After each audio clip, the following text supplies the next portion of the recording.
Heading into 2025, we need to be very thoughtful about our investment strategy. Why? There's so many unknowns that are out there in the marketplace today. Donald Trump just got elected to his second term. He is proposing huge changes to tariffs, taxes. There's going to be a number of effects that are not only going to affect you personally, but are also going to affect the very large companies that are publicly traded in the stock market. And that's what we're going to talk about today.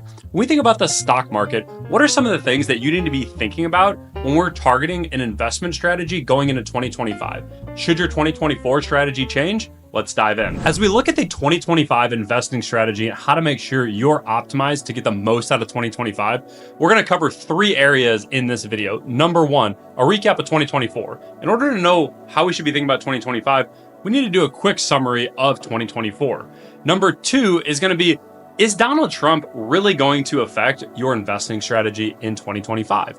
And then number three, how does this all tie in to investing for your personal financial life? And we're going to look at the three most important things that you should be thinking about for your personal portfolio at the end of this video. The three areas are timestamped in the description below, so if you want to hop around, feel free to do that. Let's dive into number one. Number one is our recap of 2024. So before we talk about 2025, we really need to understand what happened in 2024. And 2024 was an amazing year in almost all segments of the economy, both internationally and domestically. This is something that's very rare. Typically what we see in the stock market is some areas perform really well while other performs very poorly and are negative. So what were the asset class returns in 2024? Well, number one is our bonds. So if we look at bonds across the board return somewhere between 0% and negative 11%. Now, why is that? It's because bonds have an inverse relationship to interest rates. So as interest rates are fluctuating, that is causing the bond market to have a little bit of a panic. And when we look at that, that was primarily showed up in longer term bonds. So if we look at long-term treasuries, they were the worst performing asset class at approximately negative 11%. So keeping our yield curve short and buying short-term bonds really paid off in 2024. Number two is going to be looking at the international and emerging economies. This was the second to the bottom as it relates to worst performing asset classes. We were between 0 and 4%, depending on if you were invested in the emerging markets category or the international category. Now, one important thing to note is that although the return was not phenomenal in 2024, when we look at the pricing of the international emerging markets, it is one of the widest spreads between the US economy and the international economy. Now, why is that important? Because if we look at the historical price of those companies today, they're extremely cheap. More to come on that in 2025. The next piece we're going to look at is the US economy. So small caps in the US performed at about 10%, whereas large caps performed at about 28%. So when we look at the big winner in the stock market, it was the US economy, specifically in the large cap space. Now, is that going to continue in 2025? We're going to talk about that here in a moment, but it's important to note that having a diversified portfolio allowed you to capture the highest returning asset class in the stock market, which was the large cap companies in the US. Now, the two big winners in 2024 were gold, which typically acts as an inflation protected investment. So if we look at gold, we were at about 28% throughout the course of 2024, great return in gold. And then lastly is Bitcoin. Bitcoin was up over 120%. And when we're looking at cryptocurrency, it has been one of the best performing asset classes over the last 2 to 3 years.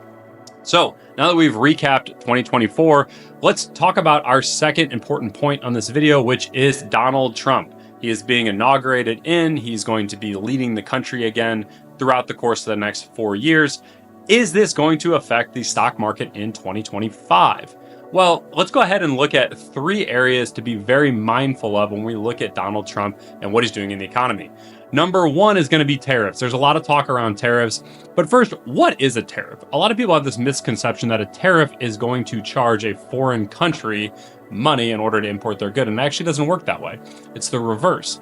So let's give an example. Let's say that we impose a 20% tariff on all goods coming in from China. What this means is that if a Target was going to buy a good for, call it $10, and now there's a 20% tariff, that good is now going to cost Target $12 to purchase from that Chinese company. So $10 plus a $2 tariff gives us our $12 total price. Now, what does that mean for the US customer? It means that Target's going to charge more for that when you go into the store. So if you go into the Target And now you're in a position that that normally costs, call it $18, because Target's got to make a little bit of money. So they pay 12 and now it's going to cost 18. Well, now it might cost $22 or even more. So we're expecting those goods to go up. But what that could mean is that it could strengthen the economy from a jobs perspective, because the whole goal in adding tariffs for Donald Trump is that he wants to bring more jobs back into the US and strengthen the US economy, which is a good thing for us, but it could take some time. So I don't expect any big changes to happen on the tariff front, but I do expect there to be a lot of talking around tariffs in 2025. The second is taxes, specifically corporate taxes. So right now there's a flat corporate tax rate of 21%, which means that all those big companies you're investing in the stock market pay 21% on their profits. But we're expecting there are likely to be some talks or potentially some changes here. One of the things Donald Trump has talked about is lowering that corporate tax rate. If he lowers that corporate tax rate, the idea there is that, say he takes it from 21% down to 15%. That puts more profit in the pocket of those companies, which allows them to reinvest in people just like you and products.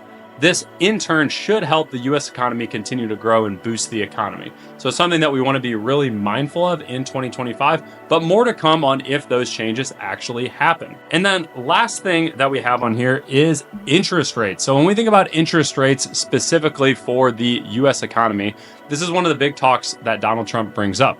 And we think about interest rates, the primary driver of this conversation is that typically if interest rates are lower, this allows the economy to grow faster because it's cheaper to get money, it's cheaper for businesses to lend, and it allows them to then reinvest more money into the economy. And you're hearing probably a big trend here, which is reinvesting into the US economy. This is something that we want to be really mindful of when we're talking about investing money.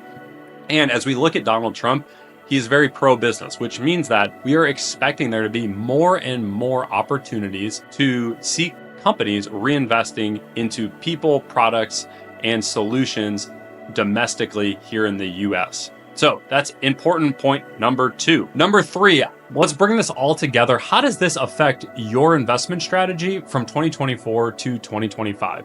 Follow these 3 tips to make sure that you're optimizing. Number 1 is your asset allocation. So investing money should be very personal to you. If you have a large liquidity need, your asset allocation is going to be very different than if you're strictly saving for retirement and you're, call it 30 years away from retirement. So number 1 is your asset allocation. This is how much you have in safe assets versus how much you have in offensive assets. Safe assets are things like bonds and cash. Offensive assets are things like stocks, cryptocurrency, real estate, things that we're expected to get a higher expected rate of return.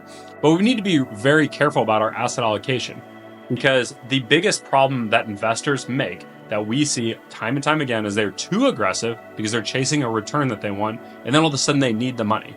And a lot of times we can't control when the stock market goes up and down.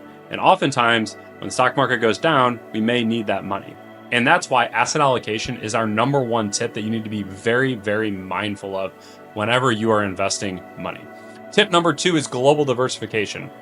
So when we look at a portfolio today and we look at the prices of the things that you own in that portfolio, right now there's the widest gap we have ever seen between the US economy prices and the international prices of companies. So what that means is that when we look at portfolios as a whole, typically we want to be globally diversified, meaning that we're going to have a portion that's in our international portfolio, a portion that's in our domestic portfolio. This allows us to reduce the risk in the portfolio on an overall basis and allows us to get a higher expected rate of return. So when we look at those prices today, that's something to be very mindful of, because a lot of people, when you hear them talk, they're saying they have recency bias, saying, well, we should just continue buying the S&P 500, continue buying US large cap tech. Will US large cap tech be the best performing sector in 2025? Who knows? But what I do know is that being globally diversified, there is a significant amount of data that shows that that is the best way to get the highest expected rate of return with the least amount of risk. Number 3 is tax efficiency. So when you look at your personal financial situation, one of the biggest things we need to be mindful of is tax efficiency in a portfolio. We typically do that in 2 ways. Number 1 is the type of dividends that we are receiving. So there are 2 types of dividends. There's a qualified dividend and a non-qualified dividend. A qualified dividend is one that gets taxed at capital gains rate. Top tax bracket, 20%.